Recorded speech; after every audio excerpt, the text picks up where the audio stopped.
interagir com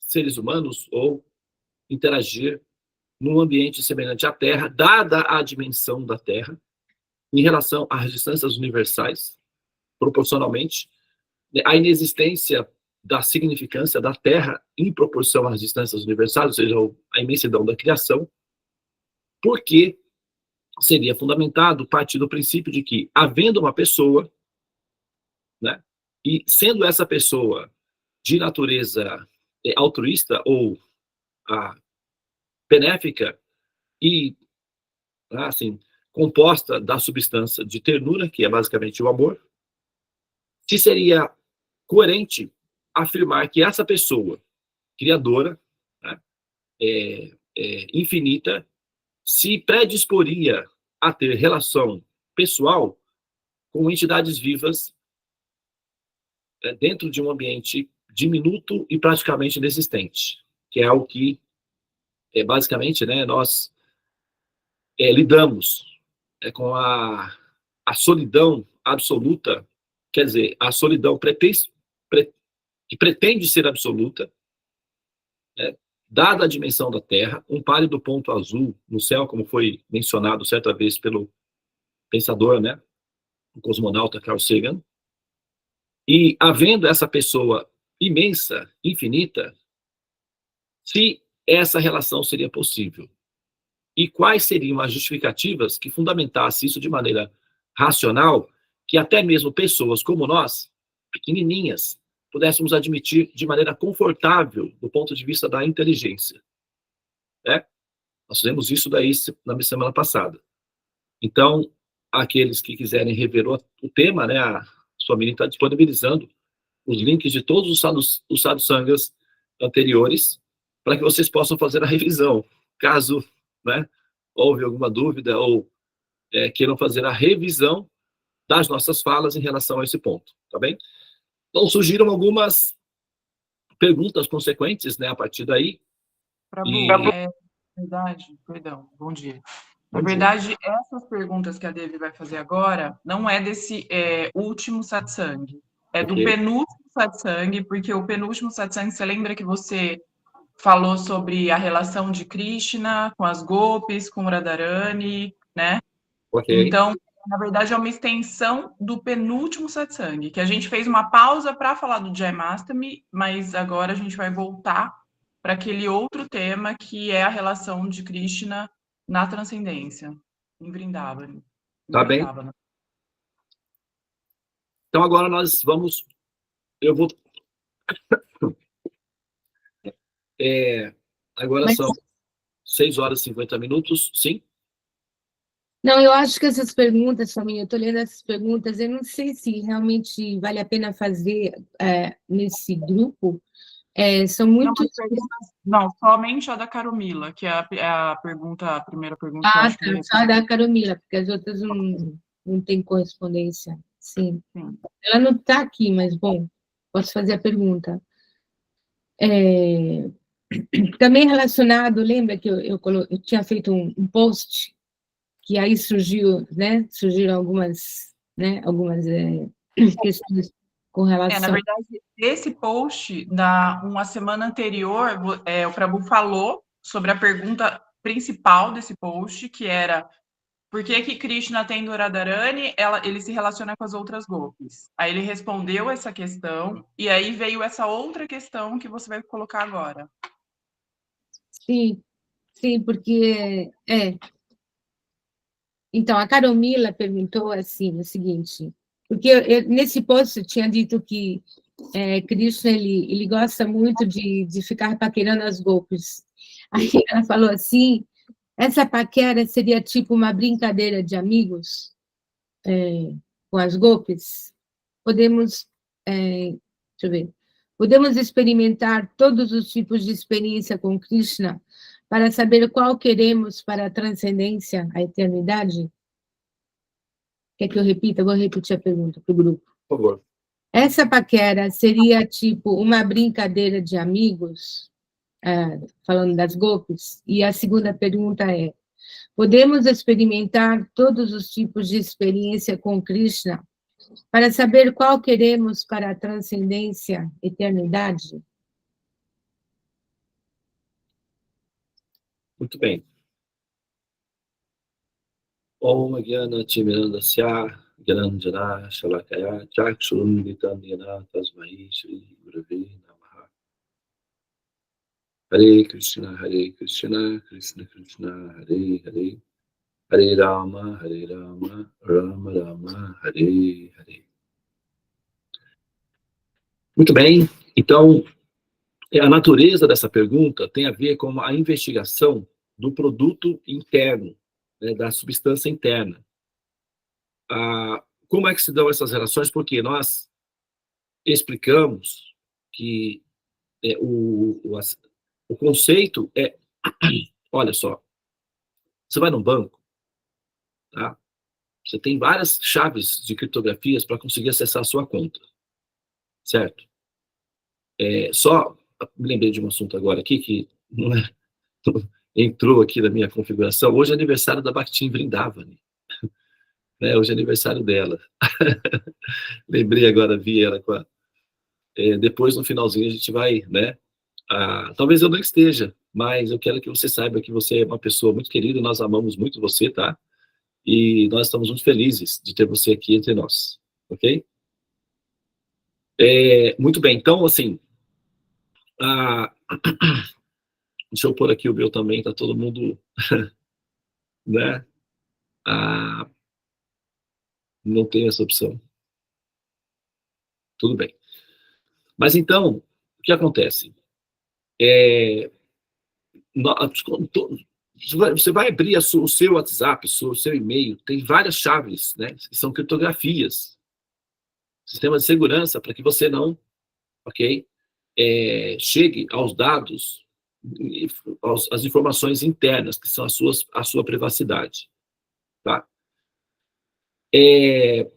O Krishna, ele tem 3 fases, ele tem 3 aspectos, ou nós podemos nos relacionar com 3 instâncias dessa realidade, que é essa dimensão Krishna, tá?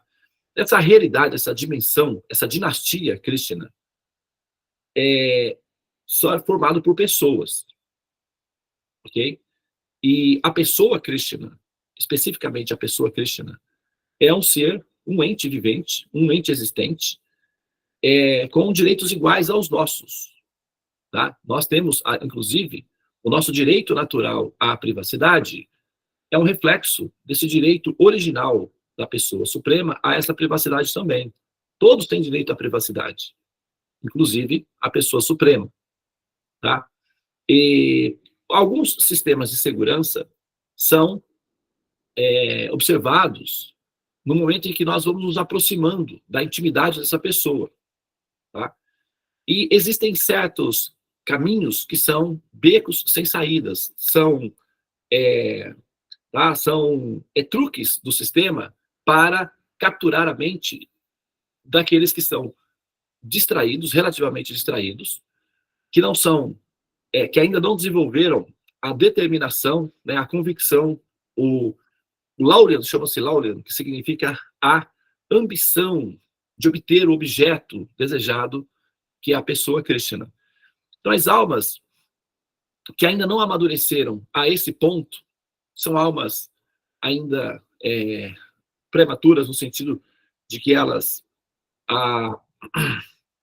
estão muito focadas em si próprias, nas suas próprias personalidades, né, nas suas próprias dimensões herméticas, fundamentadas nos personagens em que elas vivem. Então, são almas ainda embrionárias, em estado embrionário. Então, essas almas em estado embrionário, elas não conseguem passar pelos sistemas de segurança. Elas ficam presas nos sistemas de segurança. E tem muitos mecanismos de segurança. Por exemplo, no processo da fecundação, tá? Existem 3 fases, pelo menos, né, que são sistemas de segurança. A primeira fase é que existe uma bifurcação, tá? Para a esquerda e para a direita. Então, os espermatozoides são numa quantidade muito grande. 500 milhões de espermatozoides aí, tá? Cada espermatozoide é uma pessoa. Mas não é, Devananda? Sim, é uma pessoa, tá? Só que está num estado embrionário, ok? E essas pessoas, elas tomam atalhos diferentes por intuição, ok? E essa intuição também é uma intuição motivada por processos, naturalmente, né, algorítmicos, que a gente chama de karma. Então, elas vão para uma direção. As que vão para uma direção, elas já são eliminadas na primeira fase. Então, você tem aí 50%, de 30% a 50% da produtividade eliminada na primeira fase. Depois vem a segunda fase, que são filamentos. São filamentos, é como se fosse uma floresta, tá? Como se fosse, imagina que você é um peixinho e tem uma floresta de algas marinhas, tá? E você precisa passar pelas algas marinhas. E, eventualmente, aqueles peixinhos que tocam nas algas marinhas, as algas marinhas são eletrizadas, vamos dizer que elas são elétricas. E aí o peixinho toca na alga marinha, automaticamente o peixinho morre, eletrificado. É assim que acontece com os peixinhos espermatozoides, que, ao tocar nesses filamentos, morrem, né? Eles adormecem imediatamente. Então, eles levam um choquezinho e dormem. E aí ficam, tá? Aqueles que conseguem passar pela floresta de filamentos vai encontrar um oceano de óvulos, todos disponíveis e brilhantes. Tá? Esses óvulos, eles são uma réplica do original. São muito parecidos. Brilho, perfume, textura, impulsos químicos. Tá? Entretanto, tem uma falha, que é um indicativo para liberar os que são mais atentos. Eles ficam no chão. Eles ficam posicionados no chão, que são ali a parte, né, orgânica do corpo do sistema reprodutor feminino. Então, esses espermatozoides que estão voando a uma certa altura, aterrissam. Né? Como eles estão cansadinhos, o fato de ter um óvulo abaixo é um atrativo. E aí eles descem a ladeira abaixo.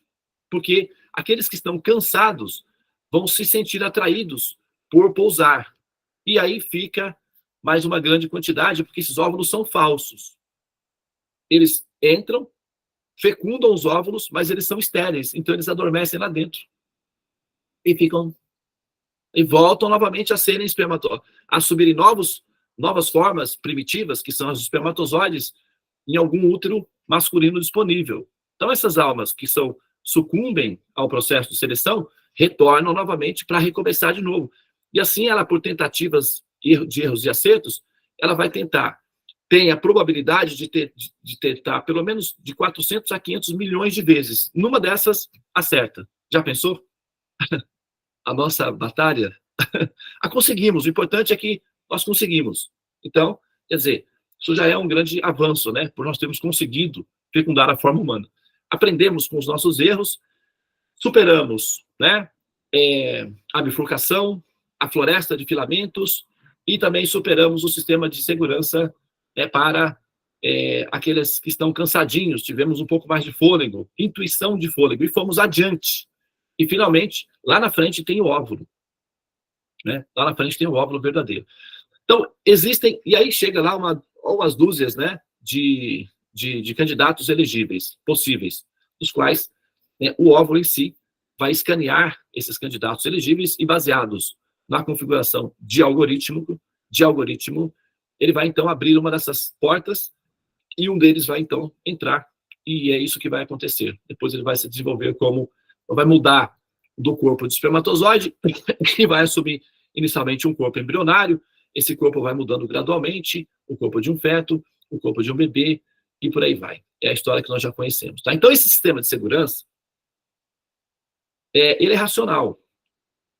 Tá?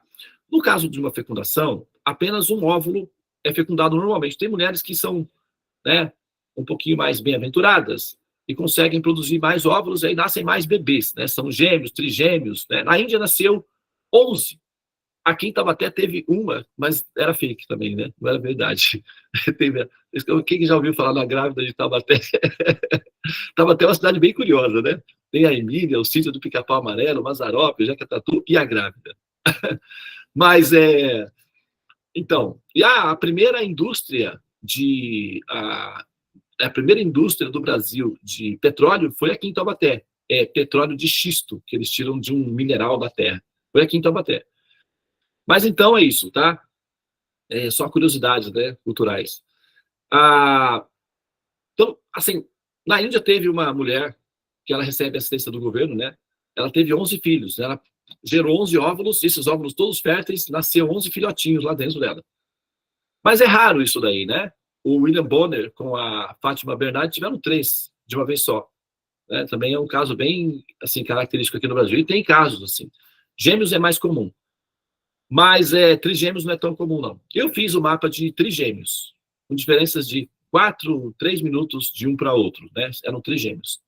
Mas é raro, muito raro. Normalmente 1. Então, os espermatozoides, que são pessoas, candidatos elegíveis, vão e tem um óvulo disponível para, né, um grupinho de pessoas elegíveis. E esse óvulo, hoje em dia, né, o modelo científico já admite que não é o espermatozoide que consegue furar o bloqueio, ele não tem forças para isso daí, nem tecnologia disponível. O que acontece é que o óvulo abre, permite que o espermatozoide selecionado, o ser selecionado, o candidato elegível, entre para, então, metabolizar o processo de fecundação. Tá? Então é assim que funciona. Agora, tem um óvulo para 500 milhões de candidatos. Imagine que você, né, assim, é o candidato selecionado num critério entre 500 milhões de outras candidatas possíveis. Então, isso faz de você um ser, naturalmente, só por ter nascido como ser humano, um herói, tá? Um ser especial. É por isso que nós temos essa intuição de sermos seres especiais. Depois de ter vencido uma concorrência de 500 milhões, a pessoa fica mais ou menos se sentindo um pouquinho, né? Pelo menos um pouquinho. Tá, tem uma verdade aí no fundo. A gente só não pode exagerar, né? Fazendo isso daí, porque tem outros candidatos que também foram selecionados do nosso lado. A gente tem que, né, calibrar isso daí. Mas é verdade que nós somos especiais, sim. Nós vencemos uma concorrência gigantesca para estar aqui na forma humana. Então, a forma humana de vida é muito rara. Inclusive, isso é mencionado nas escrituras védicas, que aquelas almas que alcançaram a forma humana de vida são gloriosas e piedosas e devem aproveitar essa oportunidade para autorrealizarem-se e não se submeterem mais a essa epopeia extenuante e cansativa para conseguir essa forma novamente. É uma forma rara, não é uma forma comum, e não se consegue essa forma todo dia. Não é que a sorte bate na porta, foi fácil, então já estou acostumado. Não é assim, é muito rara. Então, nós temos que fazer um excelente uso dessa oportunidade humana, que a forma humana permite ter um processador, né, de funcionamento rápido e permite com que nós façamos interação consciente com a realidade ao nosso redor.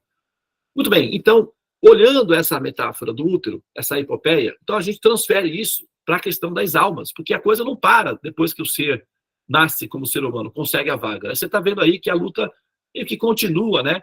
A coisa anda para frente, né? Então, vem as orientações dos sábios indicando qual caminho deve ser feito por essas almas para fecundar o próximo útero, que é a transcendência. Esse útero é transitório, é um útero didático, é um útero funcional. Nós chamamos de natureza, material, criação, universo. Os Vedas chamam isso de Mahatattva, ou Jagat, que significa a incubadora. Tá? E essa incubadora, que é um sistema baseado em simulação, matura as almas para que elas fecundem o útero final, ou óvulo original, que é a transcendência, o chamado, como nós chamamos de o reino de Deus, né? A transcendência. Então, a nossa situação agora é que nós estamos num movimento para sermos selecionadas para fecundar esse óvulo final, que é a transcendência. E aí, né, sabendo dessa metáfora do útero, a gente parte do seguinte princípio: ah, meu Deus, mas é muita gente. E agora? Eu estou nessa fila aí do SUS aí, infinita, e aí como é que vai ficar isso, né? Essa batalha. Então, acontece que, no caso da transcendência, cada uma de nós tem um óvulo específico, ou seja, uma porta específica para a saída. Cada uma de nós. Não é que tem uma para todas nós e a gente vai ter que ficar competindo aqui e decidir isso no tapa.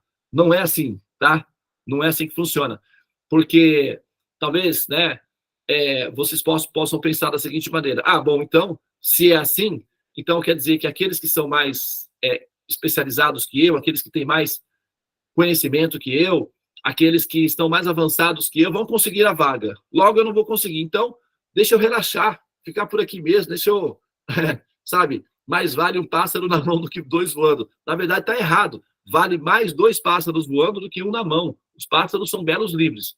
Presos têm um valor reacionário, kármico, né? Então, assim, claro que vai surgir essa perspectiva, né, de que, como existem muitas pessoas, daí vem na nossa intuição a seguinte consideração: é para os iluminados. Os iluminados conseguem. Eu, no entanto, estou aqui, né, na minha luta com meus boletos, eu vou ficar por aqui mesmo. É a conclusão natural para qualquer pessoa que chega nessa fase, né, do jogo. Mas não é assim, tá? Deixa eu te informar a vocês que não é assim que funciona. Não é assim que funciona, tá bem?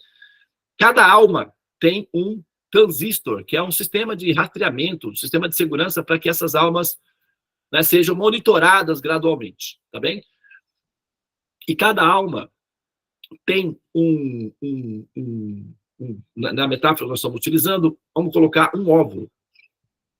Esse óvulo só pode ser fecundado por essa alma específica. Nenhuma outra fecundará esse óvulo. Esse óvulo é específico, é único, para essa alma única. Cada alma é única, cada alma tem um óvulo único, ou uma portinha de saída única, e a chave dessa saída é única, exclusiva, pessoal, intransferível. Só você abre, essa é sua. Ninguém toca. Então, você não precisa competir com as demais para fecundar esse óvulo ou abrir essa porta. Ela é sua. Ninguém toca. Ninguém nem sabe que essa existe, inclusive. Só você reconhece, consegue fazer o rastreamento dessa portinha aí. Entretanto, você precisa de informação técnica de como fazer para chegar até essa portinha ou esse óvulo, e depois disso, também fecundar esse óvulo, que significa conquistar o reino de Deus, tá bem? Ou realizar a transcendência. Então, o que nós estamos fazendo aqui é apenas, nós estamos compartilhando informação técnica para fortalecer a sua determinação de alcançar essa saída, de alcançar esse óvulo, de fecundar esse óvulo. A nossa função é justamente proporcionar condições psicológicas, condições condições espirituais, né? Chamamos de condições espirituais ou realização espiritual, com conhecimento técnico de precisão, para que as dúvidas do seu coração, as dúvidas que surgem na sua mente, sejam imediatamente eliminadas, porque essas dúvidas atrapalham na sua determinação de alcançar o objetivo a qual você está destinada, ó alma. Então, essas dúvidas, elas são empecilhos, elas atrapalham. Além de que, elas também são pesadas e tiram de você uma grande quantidade de energia, que faz com que você normalmente se sinta desanimada, triste, confusa, perdida, melancólica. Algumas vão além, né? Desenvolvem o sentimento de depressão crônica, e também há aquelas que se desesperam e querem eliminar essa possibilidade absoluta, né? Assim, destruindo o equipamento, que é o corpo que o ser utiliza, acreditando que ao destruir o equipamento, né, resolve o problema da questão da angústia existencial. É uma técnica que nós que conhecemos, não é, esse tipo de técnica e as outras técnicas disponíveis, sabemos que essa técnica é assim, bastante improdutiva, né? O ser, normalmente esses seres, eles, assim, eles são, né, estão adoecidos e vão precisar de novas abordagens, até que consigam superar essa fase mais difícil aí, que é a fase da confusão existencial, e alcancem, né, a determinação necessária para que essa dinâmica de maturação se dê e o ser, então, alcance essa fase que é a fase que nós chamamos de fase Ananda, que nós chamamos não, que as escrituras védicas informam se tratar de o estado Ananda de existência, que é o estado de felicidade, tá? Eu estou falando de quê?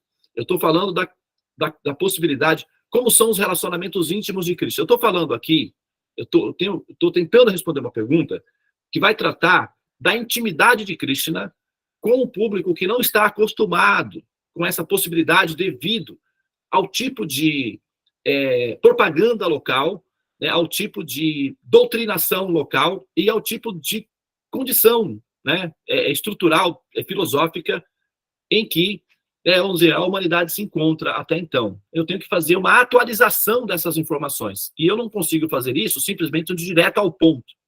O pessoal fala, Devana, mas você fica aí contando histórias, fazendo rodeio, vai direto ao ponto. Aí eu vou direto ao ponto e não dá em nada. Porque não é assim.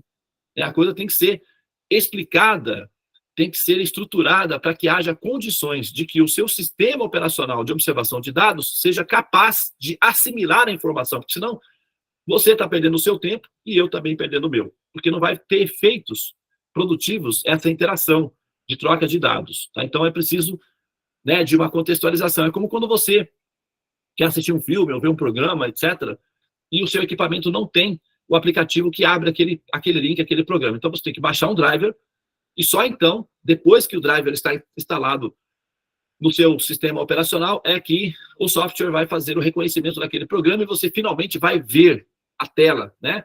A imagem na tela. É assim que funciona. Então, se você não tiver, né, o sistema operacional atualizado ou capacitado para ler esse programa, ele vai entrar aqui, vai passar por aqui e vai girar, né, assim, ao léu, e só vai aumentar, né, o rebu na mente. Só isso. E eu não tenho intenção nenhuma de criar mais problema para você, porque eu acho que já tem demais, né? Tem muita coisa aí que precisa ser resolvida, e eu não quero ser, logicamente, né? Também o que eu estou procurando é outra coisa. Tá? Eu estou buscando uma solução, e isso faz parte também da minha própria terapia, né? Como ser responsável, né? Como ser responsável por esses conhecimentos, eu tenho a responsabilidade de entregar esse conhecimento de maneira funcional para você. Não adianta eu entregar uma Ferrari na sua mão e não te ensinar como ligar, ou como dirigir, ou como, sabe, proceder com esse equipamento. Tá? Então, eu tenho que, primeiro, qualificar a pessoa que vai receber essa informação. Por isso, esse movimento, né, essa curva, tá? Essa curva, ela não é só porque eu tenho a necessidade de ser ouvido.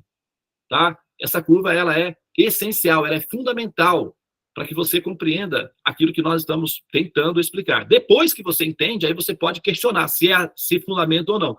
Mas até lá, primeiramente, a primeira etapa é compreender. Depois, né, verificar se essa compreensão procede ou não. Tá bem?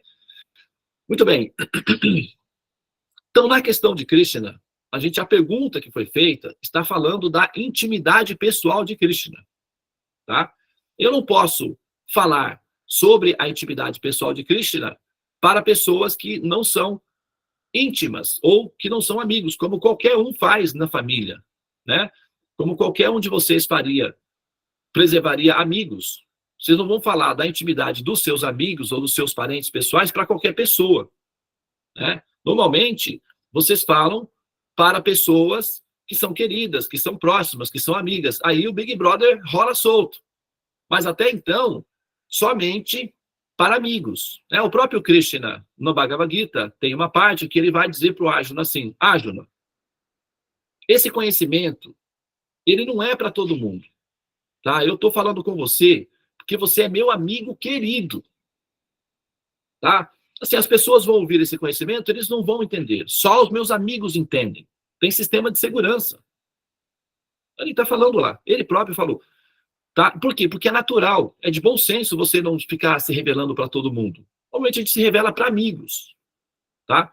Então, eu estou aqui fundamentando para que né, vocês, almas interessadas nessa pesquisa, nesse campo, despertem a amizade, o carinho, a ternura por Krishna, para que vocês sejam capazes realmente de entender essa intimidade dele. Senão, fica tudo na fase da mitologia, o Deus da Índia. Tá bom, beleza, seguimos, a vida segue. Mas você não vai entender, só vai ficar na mitologia mesmo. Então, é preciso, caso você realmente queira entender o assunto, que essa amizade inicial seja, sabe, esteja em andamento. Pelo menos haja no seu coração uma intenção sincera de ter amizade com essa pessoa, para que certas intimidades sejam possíveis de ser compreendidas. Entretanto, eu vou falar sobre esse assunto. Porém, saibam que você só vai poder compreender caso no seu coração haja visto, né, tenha ocorrido a decisão de simplesmente se permitir a essa amizade ou essa relação íntima. Pelo menos para iniciar, tá? Não é preciso que você se sinta íntima de Krishna, que você tenha essa intimidade com Krishna. Mas, pelo menos, você tem que deixar aberto a possibilidade de que, bom, se for bom, se for prazeroso, se for feliz essa possibilidade, então, por que não? Afinal de contas, é isso que eu procuro, né? Prazer, felicidade, satisfação, paz, alegria no coração. E se Krishna for uma dessas pessoas que corresponde a isso, bom, tá tudo bem, né?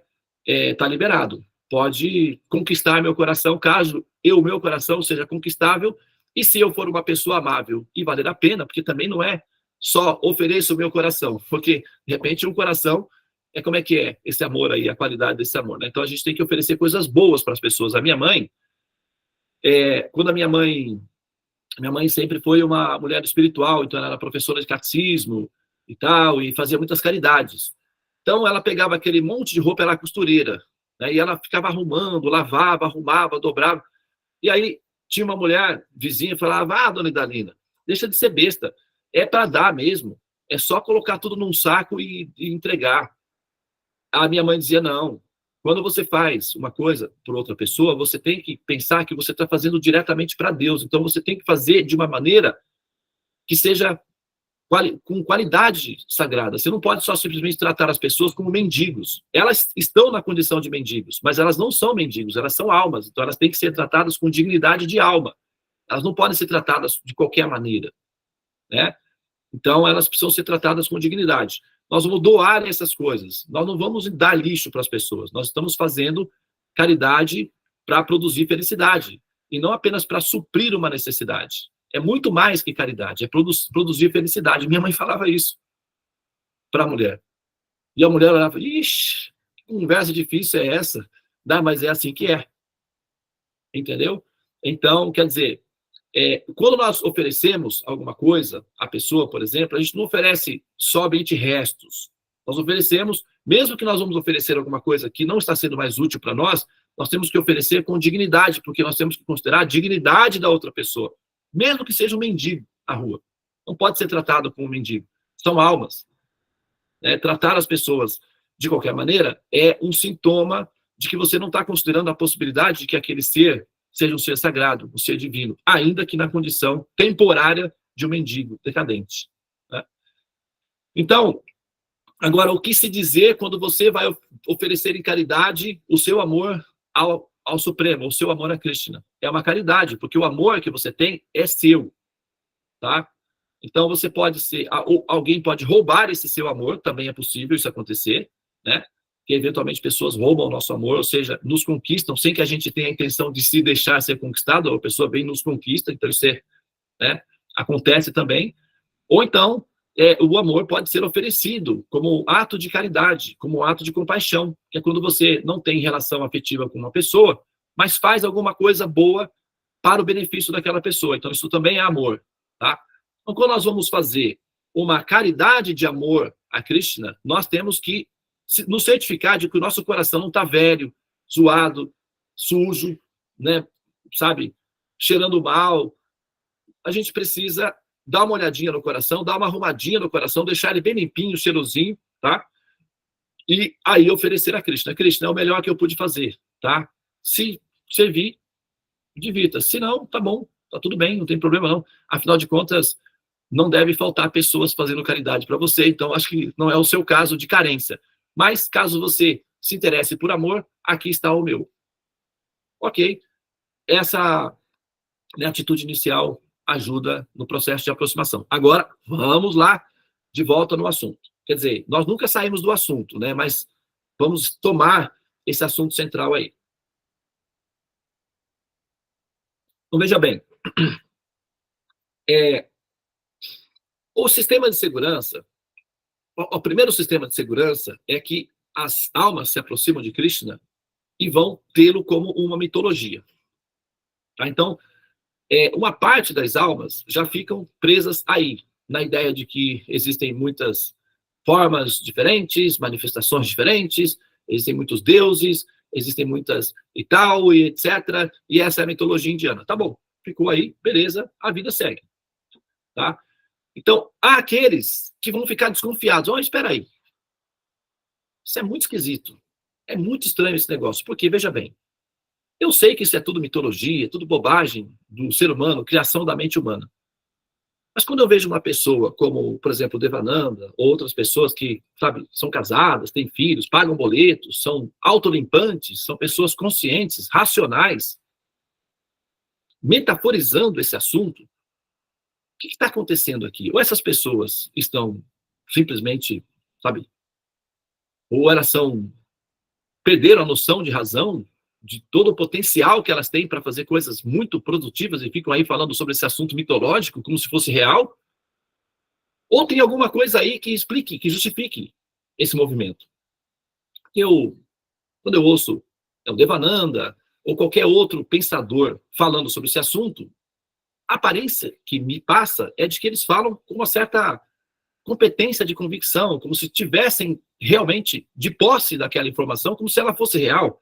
Ou eles estão malucos, loucos, ou são simplesmente pessoas fanáticas, irracionais, ou então tem alguma coisa que justifique aí. E aí, o que acontece? Filosofia não é para todo mundo. Tá? Tem pessoas que não aguentam pressão filosófica. Aí se entedia, se cansa, e tal, mas é muita coisa, aí já não aguento mais, pelo amor de Deus, gente, que coisa. Tudo bem, então aí também já fica. Então vai descansar. Entendeu? A vida segue. Aqueles que querem descansar, dormem. E a vida segue.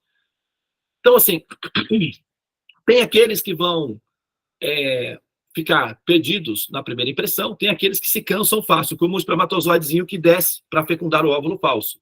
Então, aqueles que se cansam, que se entediam, tem aqueles que adotam uma direção diferente, porém, aqueles que são adaptados, né, a pensar, que são curiosos, mas ao mesmo tempo são profissionais, que são insistentes a entender esse assunto, esses têm mais chances. Então, esses seguem. Entendeu?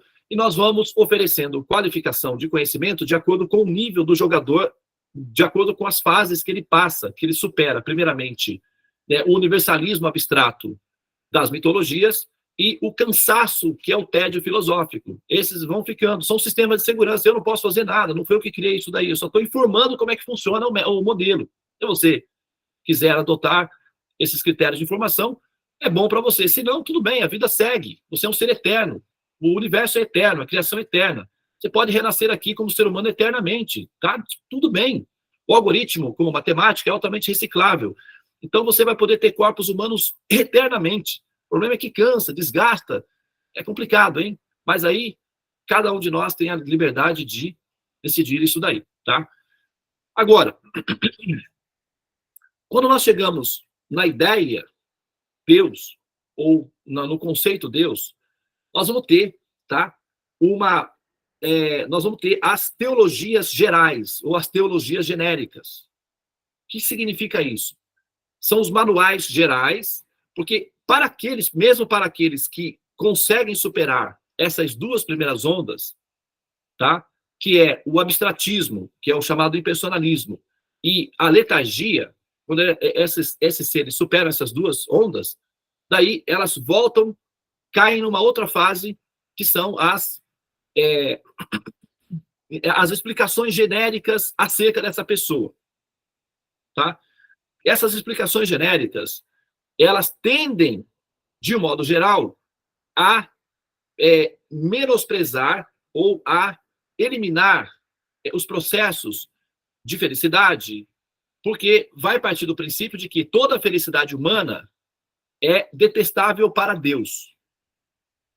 Então, qualquer coisa que você faz e que produz felicidade para você é considerado pernicioso, pecaminoso e degradante. Por exemplo, né, o ato de fazer amor, de ter relacionamentos sexuais, que é o máximo prazer. Todos buscam imensamente esse prazer, querem esse prazer. O Freud tinha razão. Todo o planeta Terra gira em torno do prazer, do êxtase erótico, da sexualidade. Daí, o resultado do prazer erótico são os filhinhos lindos que nós amamos. Então, sabe, é uma coisa muito boa, todo mundo gosta, ainda tem os filhinhos que nós amamos. Certo? E assim a humanidade prossegue. Então, a teologia genérica, ou a forma genérica de entender o Criador, ou a criação, ou a psique da transcendência, vai partir do princípio de que essa ação é abominável. É uma teoria. Tá? É uma teoria que tem que ser fundamentada, primeiramente. Não é porque pessoas importantes, ou que têm barbas longas, ou mesmo que têm um pedigree respeitável, fala que já está correto. Nós temos o direito de questionar ou selecionar as informações, porque nós é que pagamos a conta final. É bom que você saiba que a conta final quem paga é você. Então você tem direito de selecionar as informações que você está assimilando. E a ideia de que os prazeres, a felicidade que nós experimentamos como seres humanos é abominável perante os olhos do Criador é uma teoria criada por um grupo de pensadores. Então vamos analisar se é assim mesmo ou não, primeiramente, antes de adotar isso como critério. Então, baseado nessa teoria, você vai ter aqueles que são os chamados retirantes ou celibatários, aqueles que restringem os sentidos para alcançar, né, a chamada iluminação. Tá? Então, esse é um modelo. Funciona? Bom, vamos ver até que ponto ele funciona. Né? Mas, pelo menos, é um modelo disponível. Então, as pessoas adotam esses modelos e restringem os sentidos, renunciando ao gozo dos sentidos ou ao prazer dos sentidos, considerando isso o caminho supremo para a iluminação. Tá? Esse caminho esse modelo chama-se Nivriti Marga. Marga significa o caminho. Nivriti significa negação. Nivriti Marga significa o caminho da negação da felicidade, para alcançar a felicidade. É um paradoxo em que menos com menos, teoricamente, vai dar mais. É uma tentativa. Ok? Muito bem. Agora, tem outro caminho, que se chama-se Pravriti Marga. Tá? Pravriti Marga significa que você vai aprender a usar todas as funções que dão prazer e são saudáveis para que você alcance a realização do Supremo. Então, são dois caminhos, não é apenas um, são dois. Tá? Assim como o espermatozoide tem duas bifurcações, nessa dimensão de assimilação do Supremo, e aí nós estamos falando especificamente de Krishna, tem dois caminhos. Tá? São duas direções. Em uma delas, você consegue dar uma assistência aqui, por favor? São dois caminhos. Em um deles, você vai ter o Nivriti Marga, que é a negação, e o outro, o Pravriti Marga, que é a assimilação. Então, negação e assimilação. Tá? Eu quero que vocês saibam que esses dois caminhos são possíveis. Agora, nós temos que decidir em qual deles nós vamos nos enquadrar. Tá bem? Quando nós estamos fazendo o caminho do Nivriti, tá? A gente pega alguns elementos da negação, mas, predominantemente, nós estamos fazendo o caminho da assimilação. Ok? Principalmente ao lidar com mães. Se eu disser para você, mãe, renuncia seu filho, desapega a mulher, vai entrar por aqui e vai sair por aqui, não vai dar nada. Certo? Porque você nunca vai se desapegar dos seus filhos. Nem que Deus aparecesse na sua frente e dissesse, mulher, para você entrar no céu, desapega do teu filho. Você vai falar, não dá. Como é que eu vou ser feliz no céu? Eu prefiro ficar aqui então, já que é o caso. Uma mãe natural vai falar isso. Tá? Homens é que fazem sacrifícios de bebês, de humanos. Lá na história da Bíblia, você pode ver que todos os sacrifícios que envolvem matar bebês, é homem que faz. Não tem mulher matando bebê. O Abraão, que foi chamado para sacrificar o próprio filho, é um homem. Se fosse a mãe, não teria dado certo. Pelo menos do ponto de vista mitológico, por que Deus não chamou a mãe? Chamou o pai? Porque sabe que com mãe não dá certo sacrifício humano. Nenhuma mãe vai matar seu próprio filho, mesmo que seja para agradar a Deus. Só mães malucas, doentes, problemáticas. Mas mães normais não fazem isso. Então, se caso Deus quiser uma prova de amor, que uma pessoa tenha que sacrificar o próprio filho para demonstrar o amor por ele já é, se fosse assim, se isso fosse um fato, ele, por uma questão de inteligência, ele não vai procurar as mães, ele vai procurar os pais, os homens, que não têm oxitocina, não têm leite, não têm muita compaixão. Então você pega um ser fragilizado, vulnerável, que não tem substância de amor, e coloca ele para matar a criança. E aí isso é uma prova de amor. Hello, Hare Krishna. Vamos mudar esse... Aí não dá, né? A gente, assim, pegar essas histórias aí e colocar no coração, a gente tem que saber exatamente o que está acontecendo, porque a gente começa a ficar ouvindo e começa a acreditar em tudo, dá um problema psicológico lá na frente. Você começa a ficar com medo. Medo de Deus. Começa a achar que ele tem esses comportamentos esdrúxulos, bizarros. E você começa a ficar achando, poxa, né? Como é que eu vou amar uma pessoa dessa? Claro que você não ama. Nem você, nem eu, nem o chinesinho lá, colhendo lá a batatinha dele lá. Ninguém. Tá? Vamos ser francos aqui, tá? Ninguém consegue amar uma pessoa assim. A gente tem medo. A gente respeita. A gente reza para uma pessoa assim. Tudo bem, faz parte do jogo. Mas amar, francamente, seja sincero. Vai, quietinho no seu quarto, só você com você mesmo. E diz se você conseguiria amar uma pessoa assim. Então, não é tudo que a gente ouve que procede, tá? Com relação a Krishna, especificamente,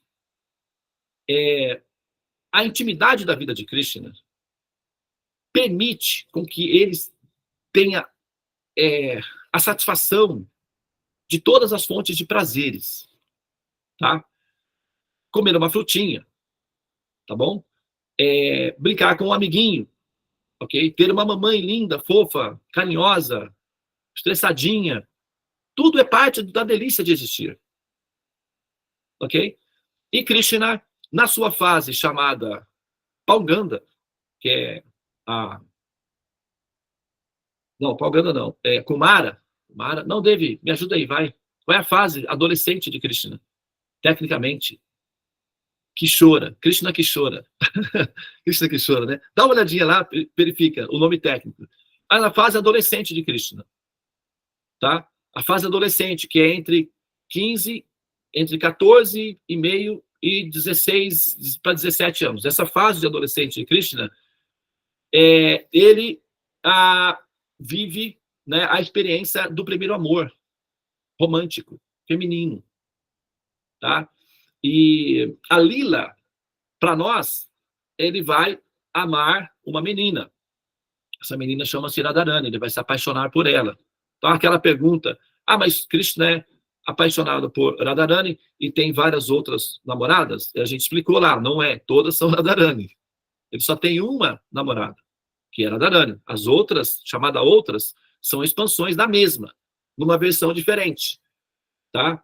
Mas todas são Radharani. Agora, a Lila, Krishna, nesse ambiente, ele é eternamente jovem, adolescente, e vive eternamente a função ou a experiência de estar apaixonadinho como um adolescente, um menino, apaixonado por uma menina super, super linda e complicadíssima, porque ela é extremamente apegada a ele e tem a sensação de que ela não que ela não tem a segurança de viver esse amor, que é coisa de adolescente. Os adolescentes são assim. Vivem um amor eterno com a sensação de que as coisas não vão funcionar sempre do jeito que querem. É uma lila adolescente. Se você observar a sua vida pessoal, quando você vai lá atrás, né, e olha a sua vida lá atrás, você vai ver, quando você olha para a sua vida romântica, quando foi o momento que você mais experimentou a força romântica de amor no seu coração? Normalmente nessa fase, entre 15 a 18 anos. Normalmente. Tá? Ah, não, comigo não foi assim, Devananda. Eu tinha 20 e tantos anos. Tá, tudo bem. Ah, vamos pegar uma estatística. Pega 10 meninas e faz um rastreamento de como foi a vida dessas meninas e quantas se apaixonaram perdidamente entre 15 e 18 aninhos. Daí você vai entender o que eu estou falando, do ponto de vista estatístico, não do ponto de vista relativístico individual, né, no seu caso específico. Não falo de estatística, que é mais científico lidar com estatística, porque a gente consegue ver como é que funcionam os padrões. Então, essa fase é a fase em que nós nos apaixonamos e vivemos a nossa experiência, nossas fantasias de amor. É a fase mais intensa, é a fase mais prazerosa, é a mais intensa. Krishna, na sua lila de substância eterna, na configuração do universo Krishna, da realidade Krishna, esses seres dessa realidade Krishna são todos permanentes, eternos. E as configurações, nós já falamos sobre isso daí nas aulas passadas, né? Então, vocês podem acompanhar lá. Então, viver essa experiência de ser um jovem adolescente, apaixonado por uma menina linda e apaixonada por ele, acreditem, é tudo que um menino quer na vida. É tudo que o menino quer na vida. É tudo que o menino quer na vida. Eu tenho um sobrinho que é adolescente, ele tem 16 anos. A minha filha veio de Dubai, ele não é meu sobrinho sanguíneo. Ele é irmão da minha filhada. E a minha filha, ela é linda, de paralisar o coração. E ele viu a minha filha. Ele ficou paralisado, ele ficou em estado de choque. Ele olhou para ela e ficou em estado de choque. Então, e aí depois ele voltou ao normal, né? Claro que ele não vai também... A pessoa tem que viver a vida, né? E ele, quando ele viu, ele perguntou, mas isso é possível? Existem pessoas assim? Não está aí, né? Então, esse é o sonho de todo menino. Ver uma menina linda que paralisa o coração dele dizendo que ama ele. É o sonho de todo garoto. E se você chamar um menino desse daí, que está numa condição dessa, e dizer, você quer viver assim, eternamente, sem nunca mudar essa situação, ele provavelmente vai dizer que sim. A menina que é, assim, apaixonada por um menino, que é divertido, inteligente, gentil, e completamente apaixonado por ela, vai se sentir plenamente realizada e, eventualmente, pode acontecer, tá? É uma coisa que vocês devem saber, que eventualmente acontece. Esses casaizinhos descobrem que também tem outras funções, além de dar beijinhos e passear de mãos dadas. Eventualmente, eles descobrem que podem ficar sozinhos, em lugares onde ninguém vê, e acabam descobrindo que tem outras funções, para além de passear de mãos dadas e dar beijinhos, selinhos. Então, é complicado, viu? É muito complicado. Porque depois que eles descobrem essas funções paralelas, eles vão querer explorar os universos paralelos. E aí ninguém segura. É um Deus nos acuda. Tá? Ok? Então, a gente não vai entrar nesses detalhes aí, mas eventualmente acontece. Por aí. Não sei se vocês já viram isso, na novela, em filmes, ou sei lá, se vocês já até passaram por isso. Pode ser que, né, já tenha até passado por isso daí também. Eu não vou questionar isso daí, né? Mas acontece, viu, gente? Ah, e não só acontece, como eles acabam gostando, incrível. Porque se fosse só acontecer e tal, tudo bem, aconteceu, vamos, a vida segue, tá? O problema é que quando acontece, eles ficam querendo repetir isso muitas e muitas vezes. E não tem quem segura eles. É difícil, né? Os pais tentam colocar cadeado, não sei o quê, rastreadores, GPS, e não é complicado, é difícil, né? Então, quer dizer, não há como segurar esses seres apaixonados e erotizados entre si.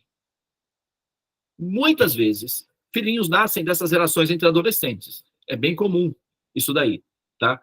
Porque eles ficam tão encantados com essas possibilidades que eles querem viver isso, não tem noção exatamente, né? E aí acabam formando os casaizinhos. Tem muitos casais que se formam na adolescência. Tem aqui uma pessoa na sala, eu não vou mencionar, eu estou fazendo o tratamento do mapa do casal. Tem uma foto dele de mais ou menos uns 14 aninhos, um menino, um bebê.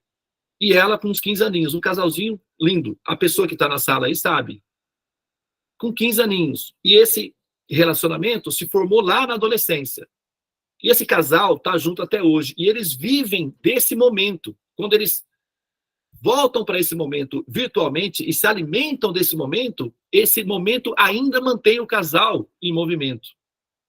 É uma fonte que foi criada, que quando a coisa está um pouco difícil, eles voltam lá, se alimentam dessa fonte novamente e redescobrem a natureza do amor. E assim eles continuam juntos e vão juntos para sempre. Mas a fonte é lá no início. Essa fase adolescente é a fase mais poderosa da experiência do amor. Essa é a fase Krishna. Tá? Então, o amor de Radharani com Krishna é sim um amor fofinho, lindinho, inocente. Eles passeiam de mãos dadas, balançam juntos, eles brincam como... Sabe, quando você vê um casalzinho adolescente, eles são bonitinhos, né? De mãos dadas, são engraçadinhos. Tem essa fase, sim, mas tem a fase em que eles eventualmente desaparecem e ninguém acha onde que eles estão. Os pais ficam desesperados, ligando para a tia, para não sei quem. Onde é que tá? Ninguém sabe. É mágico. Eles depois, de repente, reaparecem novamente como mágica. É incrível o que eles conseguem fazer. Então, também, sim, tá? Eles têm direito de serem felizes, assim como nós. E isso é da intimidade pessoal de Krishna. Mas os amigos, que são próximos, fingem que não veem nada. Lógico, porque cada um tem direito de ser feliz à sua maneira. Tá bem? Muito bem, então eu acho que, né, assim, sem ser, vamos dizer, muito, né, exposto na minha exposição, mas deixando aberto para que você permita a possibilidade de que Krishna tem direito, ele é uma pessoa de ser feliz com todas nós, tá bem? A diferença é que a dimensão Krishna é permanente, é estável, e a nossa é relativística, é didática. Mas o que nós queremos é isso. Então, se você quer ser uma adolescente eterna e ter um amor romântico eterno, nascer como ser humano não é o local que você está procurando, tá? No mínimo, você tem que fazer algum esforcinho para passar no vestibular, para entrar nos celestiais, porque ali você consegue uma estabilidade melhor. Agora, se você quiser, sabe, se emancipar definitivamente, então aí você está falando da dimensão Krishna, e você vai precisar de tecnologia de informação, preparação no cursinho, para que você tenha condições de, ao, né, fazer a aplicação, você seja, né, selecionada para essa fase, né, que é a fase mais elevada, tá? Tudo bem? Pode ser assim? Muito bem. Então, eu vou pausar aqui, tá? E para fazer uma homenagem a vocês, olha o que eu estou usando hoje. Deixa eu ver se eu paro aqui, estabilizo aqui. Dá para ver? Sim, dá para ver. Olá. Um ET. E a frase, ó. Não sei se dá para ver, ó. Aqui. Ah, não, a frase não. Tá escrito, hello, humans. Alô, mano. O que vocês estão fazendo aí? Vocês estão falando de quê, por acaso? Daí, sabe o que nós vamos falar para eles? Nós vamos dizer o seguinte. Espera, deixa eu me preparar, porque isso é sério. Os ETs estão bisbilhotando a gente, né? Os ETs ficam monitorando, bisbilhotando a nossa vida. É ou não é? Pessoal, o ET falou que a humanidade não tá fazendo tudo errado. Pô, os caras estão bisbilhotando a gente. Tá, tudo bem. Então, vamos falar para eles o seguinte, ó. Vocês aí, ETs, que ficam bisbilhotando a nossa vida e fazendo fofoca sobre ela, temos um recado para dar a vocês. Não desistam. Vem aí a segunda temporada. E deixa eles fazerem a fofoca que eles quiserem sobre nós aí, tá? Ok? A segunda temporada vai abrir. Então não desistam de bisbilhotar as nossas vidas. Ok. Gente, olha só, eu quero fazer uma proposta para vocês aí. Hoje é aniversário da Vrindavani. Então, eu vou deixar ela conduzir o nosso auspicioso Mahamantra hoje na Sala dos Mantras, tá? Eu preciso... Infelizmente, eu preciso sair hoje. Agora, durante a semana, eu vou repor esse Mahamantra aqui com vocês, mas hoje eu não vou poder estar, até porque, né, nós temos hoje aniversariante, então é auspicioso, né, que nós nos alimentemos da energia dela, nós sejamos nutridos pela energia dela. A Bhakti Vrindavani vai nos guiar na sala dos mantras, tá bem? Muito bem, muito obrigado pela atenção de vocês, tá? Pelo carinho que vocês têm por Krishna, porque o carinho de vocês por Krishna alimenta a todos ao redor. Então, o seu carinho por Krishna melhora o meu, refina o meu, amadurece o meu e vice-versa. E assim a gente, né, vai aí caminhando. E os ETs que se cuidem, porque vem aí a segunda temporada. Ok, Hare Krishna, Namastê, fique na paz e até logo mais.